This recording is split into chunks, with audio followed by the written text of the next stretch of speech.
FERPA, created by Claire Collins. A history of FERPA. FERPA stands for the Family Educational Rights and Privacy Act. It's also called the Buckley Amendment and was passed in 1974. Basically what it does is it gives parents the right to see their child's educational records and what information is disclosed about their child until the child turns 18. This only applies to institutions receiving funds from the U.S. Department of Education. However, that covers about 99% of all educational institutions in the entire United States, including primary, secondary, and collegiate and universities. What this means for higher education. So, when a student is in their primary or secondary school, what this does is allows parents a lot of access to their students' files so that they can make sure that these records are accurate and help correct any fallacies within the records. Once their student turns 18, it's like a flip is switch. Institutions of higher education can release information about a student to their parent until they turn 18, and then once a student turns 18, parents no longer have that access. Once a student is 18, giving information to a parent or anyone else must stop. The exception to this rule is if a student signs a waiver granting their parent access to their documents. One of the major concerns, as far as FERPA is concerned, is the emerging idea of the helicopter parent. Anyone who works in higher education knows this colloquialism as a parent that's maybe overly involved in their child's life or who is having a hard time letting go of their students. We often find now that students know very little about the processes necessary to make higher education a reality. This goes as far as admissions, filling out an application, filling out financial aid information, certainly, and recognizing what tax forms need to be submitted in case a student is selected for financial aid verification.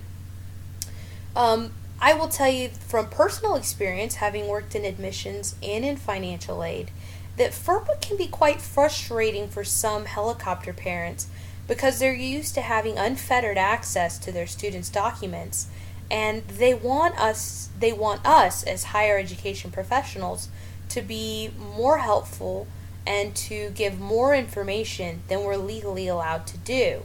Now, of course, the exception to that is that a student can sign a waiver saying that we do have, as higher education professionals, the ability to speak to their parents on the student's behalf and disclose information.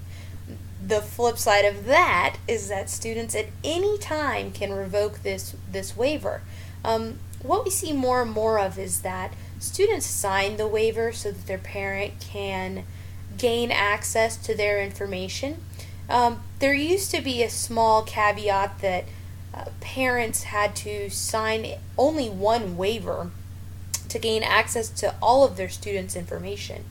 But now, a waiver, at least at Sam Houston, has to be signed in each individual department so that that information can be given out.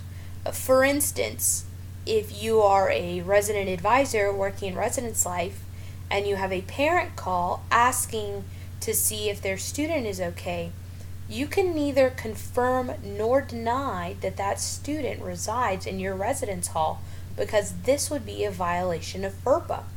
That seems a little extreme, but that's how far the law goes. Another concern with FERPA is data mining and disclosing too much student information to private corporations or even just used for research on our campus.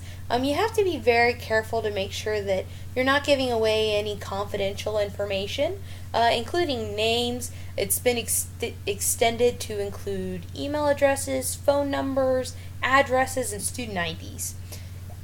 And that brings us to a good point. Our society has evolved somewhat in that students are certainly capable of taking care of themselves. However, many of their higher education needs are being seen to by their parents from a distance. Right? Now, that leaves universities in something of a pickle because we have to figure out how much information is too much information to disclose and how little is too little. There's a fine line that can be walked, and there's certain language that has to be employed when speaking to parents in regards to FERPA.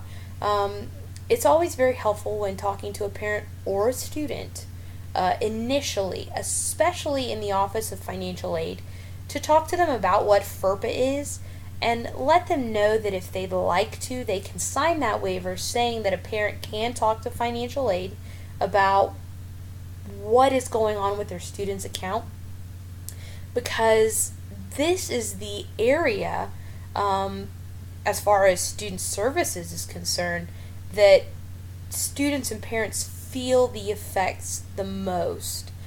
They're used to having access to this information, at least the parents are. And students, while they need to claim responsibility for their future in higher education, are still, and are more so, relying on their parents to help them ease into that process.